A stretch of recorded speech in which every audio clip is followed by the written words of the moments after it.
ನಮಸ್ತೆ ಫ್ರೆಂಡ್ಸ್. ಪ್ರೀತಿ ಅನ್ನೋವಂಥದ್ದು ಏನಿದೆ ಅಲ್ಲ, ಅದು ತುಂಬಾ ಪವಿತ್ರವಾದಂಥದ್ದು. ಆದರೆ ಈಗಿನ ಕಾಲದಲ್ಲಿ ಹೆಂಗಾಗ್ತಿದೆ ಪ್ರೀತಿ ಅಂತ ಹೇಳಿದ್ರೆ, ಒಂದು ಬಿಸ್ನೆಸ್ ಆಗೋಗ್ಬಿಟ್ಟಿದೆ ಪ್ರೀತಿ ಅಂದರೆ.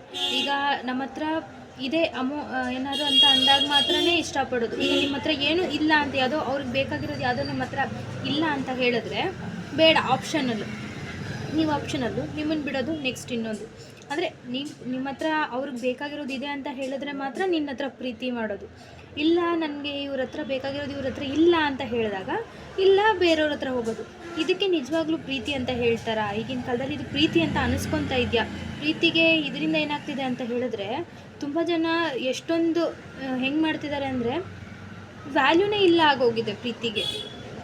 ಅದಕ್ಕೆ ಹಿಂಗೆ ಮಾಡೋದ್ರಿಂದ ಏನಾಗ್ತಿದೆ ಅಂದರೆ, ನಿಜವಾಗ್ಲೂ ಬೇಕೇ ಬೇಕು ಅಂತ ಹೇಳಿಬಿಟ್ಟು ಪ್ರೀತಿ ಮಾಡೋರ್ಗು ವ್ಯಾಲ್ಯೂ ಇಲ್ಲದೆ ಇರೋ ಥರ ಆಗೋಗಿದೆ.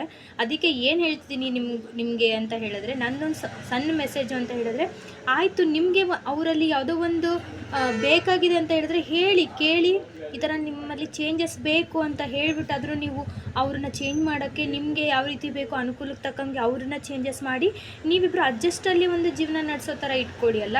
ಅದನ್ನು ಬಿಟ್ಬಿಟ್ಟು ಅವ್ರ ಹತ್ರ ಯಾವುದೋ ಒಂದು ನಿಮಗೆ ಬೇಕಾಗಿರೋದಿಲ್ಲ ಅಂದಿದ ತಕ್ಷಣ ಅವ್ರನ್ನ ಬಿಟ್ಬಿಟ್ಟು ಇನ್ನೊಬ್ಬರನ್ನ ಪ್ರೀತಿ ಮಾಡೋವಂಥದ್ದು ಸರಿ ಅಲ್ಲ ಅಂತ ನನಗನ್ಸುತ್ತೆ. ಇದು ನನ್ನ ಒಪಿನಿಯನ್ನ ನಾನು ಶೇರ್ ಮಾಡ್ಕೊಂಡಿದ್ದೀನಿ. ಪ್ರೀತಿ ಅನ್ನೋದು ಒಂದು ಬಿಸ್ನೆಸ್ ಅಲ್ಲ, ಅದು ನಮ್ಮ ಮನಸಾರೆ ಬರೋ ಅಂಥದ್ದು.